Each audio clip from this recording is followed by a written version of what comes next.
Pemirsa, kita akan awali spotlight dengan topik terkait dengan pemerintah Indonesia yang mengizinkan harga tiket pesawat domestik naik antara 9 hingga 13%. Dan hal ini tak lepas dari lonjakan harga bahan bakar pesawat atau aftur di pasar global yang terdampak konflik di Timur Tengah. Tapi pemirsa, pemerintah tidak membiarkan kenaikan harga tiket begitu saja. Ada beberapa langkah strategis yang diambil agar harga tiket tetap terjangkau bagi masyarakat sambil tetap memantau maskapai menghadapi biaya yang meningkat. Jadi pemirsa, pertama, PPN ini ditanggung pemerintah sebesar 11% untuk tiket pesawat kelas ekonomi domestik. Artinya sebagian pajak yang biasanya dibayar penumpang kini ditanggung oleh pemerintah. Dengan cara ini, meski harga tiket naik, penumpang tetap bisa merasa ringan di kantong. Selain itu, pemerintah juga akan menaikkan biaya tambahan bakar atau fuel surcharge menjadi 38%. Langkah ini memastikan biaya tiket lebih mencerminkan kenaikan harga aftur, tapi tetap terkendali.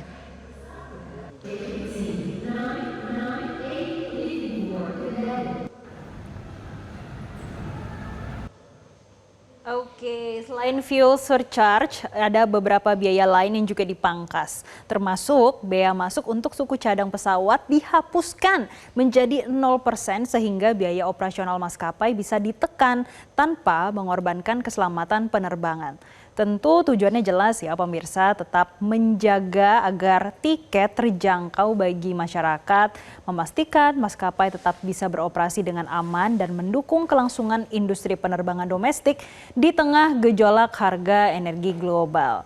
Dan langkah-langkah ini bersifat sementara dan akan dievaluasi secara berkala tergantung bagaimana harga aftur di pasar global dan kondisi industri penerbangan. Dan berdasarkan informasi dari pemerintah, pemirsa, ini akan berlaku dalam 2 bulan. Jadi saat ini pemerintah sudah siap untuk menyesuaikan kebijakan kapanpun diperlukan supaya keseimbangan antara penumpang dan maskapai tetap terjaga. Singkatnya pemirsa, meskipun harga tiket pesawat domestik naik, pemerintah tetap berupaya menjaga agar kenaikan tidak terlalu tinggi sehingga masyarakat bisa terbang dengan nyaman tanpa terbebani biaya yang melonjak secara tiba-tiba. Langsung saja kita simak pernyataan Menko Perekonomian Erlangga berikut ini. Kemudian untuk menjaga dan meningkatkan daya saing ekosistem industri penerbangan, pemerintah juga memberikan insentif penurunan bea masuk untuk suku cadang pesawat menjadi 0%. Jadi suku cadang pesawat itu diberikan bea masuk 0%, sehingga diharapkan bisa juga menurunkan biaya operasional daripada maskapai penerbangan. Dan ini tahun lalu bea masuk dari spare part sekitar 500 miliar atau setengah triliun. Kalau mau traveling udah mulai pos untuk nanti traveling diatur-atur lagi ya, karena ada kemungkinan kenaikannya dari 9 sampai 13%. Gimana nih Gemma yang selalu liburan setiap tahun, apalagi mulai akhir tahun nanti? Apalagi di pertengahan tahun ini sudah mulai banyak maskapai yang mulai meng-cancel flight karena menyesuaikan dengan harga aftur. Jadi kita akan melihat ya seperti apa penyesuaiannya, apakah juga akan berdampak kepada traveling internasional, bukan domestik saja ya Jessica ya. Ini ada lagi pemirsa terkait dengan spotlight kedua, kalau tadi itu dampak dari harga minyak mentah. Kalau yang ini untuk menghemat supaya konsumsi di dalam negeri ini tidak meningkat. Salah satunya ini yang kita rasakan adalah dari Kementerian Pendidikan Tinggi, Sains dan Teknologi yang ikut mendorong kampus untuk menyiapkan pembelajaran jarak jauh atau PJJ bagi mahasiswa semester 5 ke atas. Jadi langkah ini menjadi bagian dari upaya efisiensi dan juga transformasi sistem pembelajaran di perguruan tinggi nih pemirsa. Tapi pelaksanaan PJJ ini tetap dikembalikan ke masing-masing perguruan tinggi ya.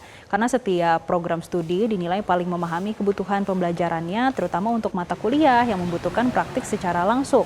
Nah, dengan fleksibilitas ini, kualitas pembelajaran diharapkan tetap terjaga. Menteri Pendidikan Tinggi, Sains dan Teknologi, Brian Yuliarto juga menyebut, kalau kebijakan ini menjadi bagian dari upaya adaptasi di tengah ketidakpastian global, sekaligus mendorong terbentuknya budaya kerja yang lebih fleksibel dan juga efisien.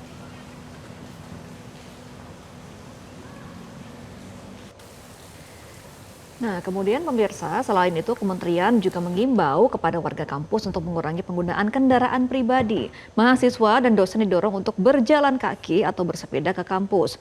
Menurut Brian, selaku Menteri Pendidikan Tinggi, bahwa kebiasaan berjalan kaki dan bersepeda sebenarnya bukan hal yang baru. Masyarakat diharapkan bisa mulai membiasakannya kembali. Ia juga menegaskan berjalan kaki atau bersepeda tidak berkaitan dengan status sosial. Di negara-negara maju misalnya seperti Eropa, hal tersebut sudah menjadi bagian dari kehidupan sehari-hari. Jika seperti sepeda manual terasa berat, masyarakat juga bisa beralih menggunakan sepeda listrik.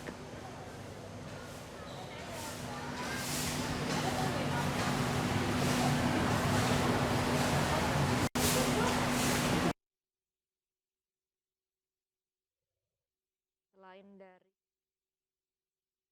imbauan yang sama juga disampaikan ya oleh Abdul Muti yang mengimbau kepada para warga sekolah begitu ya untuk berjalan kaki dan bersepeda. Ia juga mengatakan mengajak anak-anak sekolah yang tinggal dekat sekolah untuk berjalan kaki atau bersepeda saja. Jadi pemirsa, Muti juga berharap pemerintah daerah ini bisa menambahkan fasilitas untuk pejalan kaki dan juga jalur pengendara sepeda. Infrastruktur yang memadai ini justru menjadi dorongan bagi masyarakat untuk memilih transportasi yang ramah lingkungan.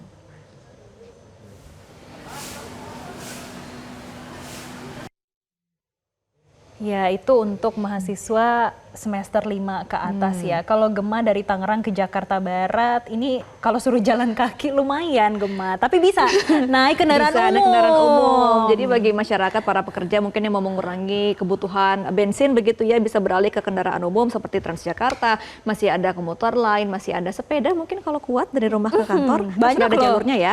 Banyak loh ternyata Gemma yang kayak gitu. Tapi tentunya ini juga harus diimbangi dengan infrastruktur yang memadai pedestrian ya terutama. Nah, kita juga akan beralih ke informasi lain. Jessica sudah ngisi SPT belum? Ya udah, tapi memang sih kalau kita lihat di beberapa media sosial udah mulai banyak nih yang bisa dikatakan ngeluh-ngeluh. Karena susah katanya ya. Dan ini diakui ya, ternyata Menteri Keuangan Purbayudi Sadewa ini memberikan keterangan terkait munculnya joki Cortex yang belakangan ini ramai ditawarkan di media sosial nih pemirsa. Jadi Menkyu menjelaskan kalau fenomena ini memang terjadi karena sistem Cortex yang masih baru dan dinilai sulit digunakan dan belum ramah pengguna. Jadi memang untuk sebagian wajib pajak orang pribadi mengalami kesulitan melaporkan SPT tahunan sendiri. Nah, keadaan ini dimanfaatkan deh oleh joki untuk membantu melaporkan pajak mereka. Biaya jasa joki ini juga kisarannya ada yang 20.000, ada yang 50.000, bahkan sampai 100.000 rupiah per orangnya. Dan Purbaya juga menjelaskan kalau sistem Cortex memang menghabiskan anggaran 1,2 hingga 1,3 triliun rupiah. Waktu pengembangan dan juga implementasi yang relatif singkat juga menyebabkan terdapat celah yang membuat joki ini semakin mudah untuk muncul. Nah, kemudian juga Menteri Keuangan menambahkan bahwa ke depannya Cortex akan dibuat lebih mudah diakses dan dipahami oleh semua orang, termasuk mereka yang masih awam. Dan proses perbaikan ini juga tidak bisa langsung selesai. Namun pemerintah sudah menyiapkan langkah-langkah perbaikan untuk menutup celah dan menghilangkan kebutuhan joki. Menkyu juga menegaskan bahwa menggunakan joki sebenarnya memiliki resiko. Data pribadi, kemudian juga informasi pajak bisa terbuka atau bisa disalahgunakan oleh joki-joki itu sendiri pemirsa. Jadi perbaikan sistem Cortex ini akan meningkatkan keamanan dan memudahkan masyarakat untuk bisa melaporkan pajaknya sendiri tanpa adanya perantara. Oke, harus mudah dan efisien sehingga mudah dimengerti oleh para wajib pajak ya pemirsa. Tapi kita akan lihat ya bagaimana evaluasi yang dilakukan oleh Kementerian Keuangan ke depannya terkait dengan Cortex. Supaya kita nih para wajib pajak semakin mudah untuk melaporkan SPT tahunan.